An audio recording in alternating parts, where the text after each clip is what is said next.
Sometimes they say two is better than one, but is it?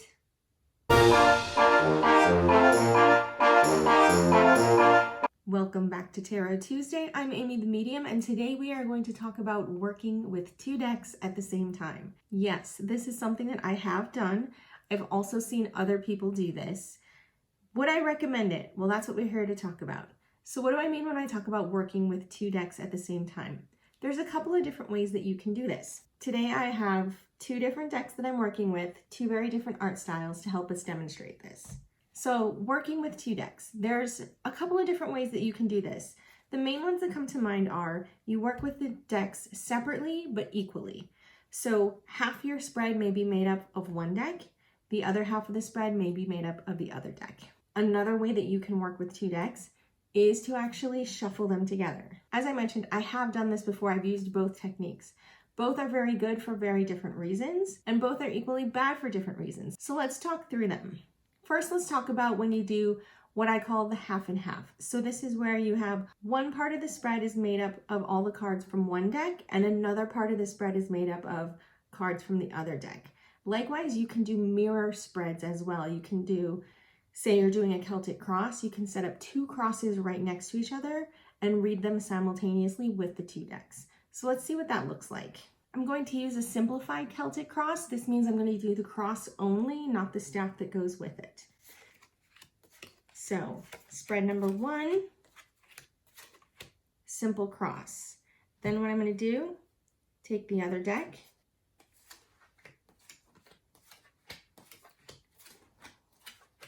and I'm going to set up the exact same cross that I did with the previous deck. What are the benefits to doing this? Well, each deck is going to give you slightly different information. It's going to draw your eye to very different things, especially if you're using two decks with a very different art style. So you can go between them. So in this case, we've got the Two of Swords crossed by the Ace of Pentacles. We have Justice crossed by the Seven of Pentacles. Two very different beginnings. Moving down, we've got the Eight of Swords with the Eight of Cups. Now this is interesting because we've got two eights in the same position. So reading these side by side, you may actually see, oh, there are some parallels here. This is how these two spreads are coming together. We have the Two of Pentacles, we have Judgment, Three of Swords, Four of Wands, Three of Pentacles, Eight of Pentacles. So again, we've got a pentacle pair that's happening here as well. So if this were an actual reading for someone, I would do just like I did. I would go back and forth between each one just to see what's there, and then I would start to draw the parallels, the connections between the two if they're there. Now, if you do need to pull extra cards in this case, I still recommend keep them separate. So let's say you need a clarifier on this side of the spread, you're going to pick up that deck and you're going to pull the card to clarify. If you need a clarifier on the other side, you're going to do the same thing, but with that matching deck. So you're going to keep the decks separate. The advantages to this is it's very clear, the definition and the split between the two. This works really well, especially if you're doing like a relationship reading where one deck can represent one person, the other can represent another person. So you can see those different energies. It can also represent the two different sides of a person or the two different sides of an issue as well. It can be two different sets of emotions that complement each other. Whatever it is, whatever that need is at the time, this is a good way to visually separate what you're doing. Is this necessary? Absolutely not. The tarot, again, it's just a tool. So if you have this many cards out to do a reading, in my opinion, you're just frankly doing too much.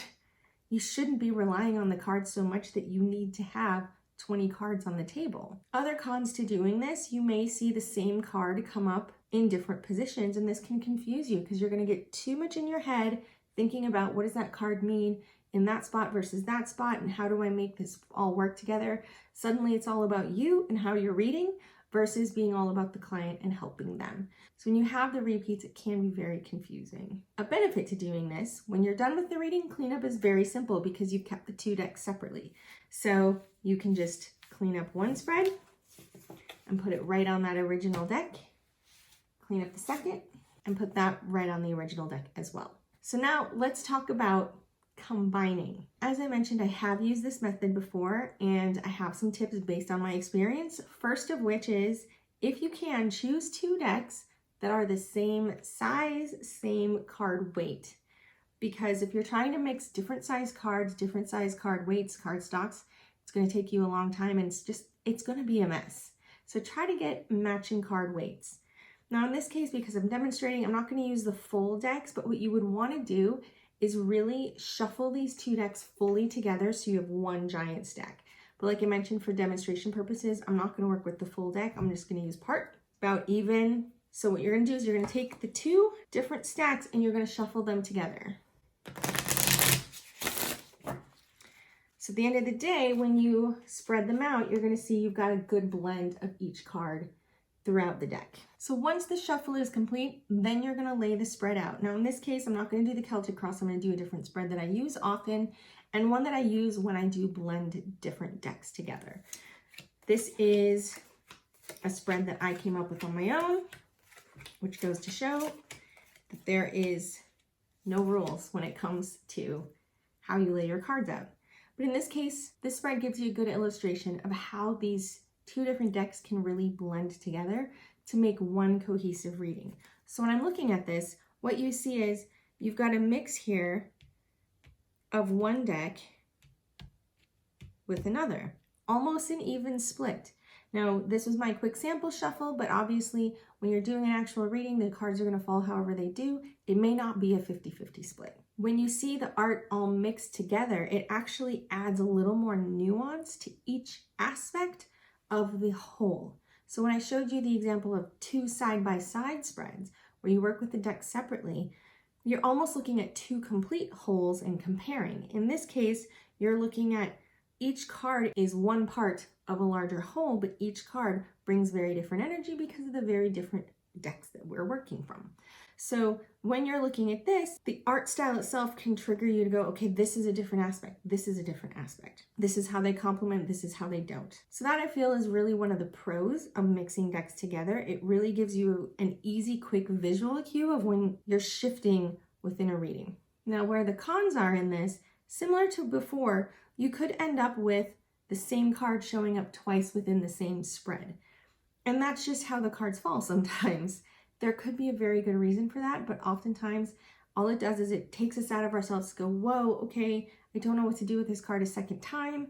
So that can be a little bit confusing. Also, when you mix the decks like this, cleanup is a little bit longer, takes a little bit more work because you've got to separate every single card back into its own individual deck. But where really cool things can happen are, even if you look at this spread that I just laid out, where I just took a sample of cards off, I shuffled them together, who knows what I'm laying here. What I see is I've got the 9 of Cups next to the 9 of Wands. I've got the 4 of Swords next to the 4 of Pentacles. So already I'm seeing, oh, there are some cards that have laid together similar numbers that could help you to really understand and push this reading forward. So the last aspect of this is, would I recommend that you work with 2 decks at the same time? I'm not going to tell you yes or no. That's going to be up to you. When I have worked with multiple decks at once, it's always been very fun for me. Usually it's been at a time where I'm just with friends, we're just fooling around, we're having a good time, we're experimenting. So for that, I think it's great because you really can get to different depths with the different art styles. Even like I said, if you use different card weights or you use different sized cards, that can really add a component of fun and complexity to your readings if that's what you want to do. But if you're working professionally and you're doing a reading for someone, I really don't recommend it because again, you're putting up far too much attention into the cards themselves. You're going to find that you're going to be more focused on what you're doing and what you're looking at than you are in reading the client. So I don't really recommend it if you're doing a professional session, but if you're doing it on your own and you just want to have a good time and experiment, absolutely have fun, have a go. So that is this week's Tarot Tuesday. I would love to know what your opinion is on working with multiple decks at the same time, what your experiences are if you've done it before. So definitely leave a comment with your stories. Thanks so much. Have a great rest of your week and we'll see you next Tuesday.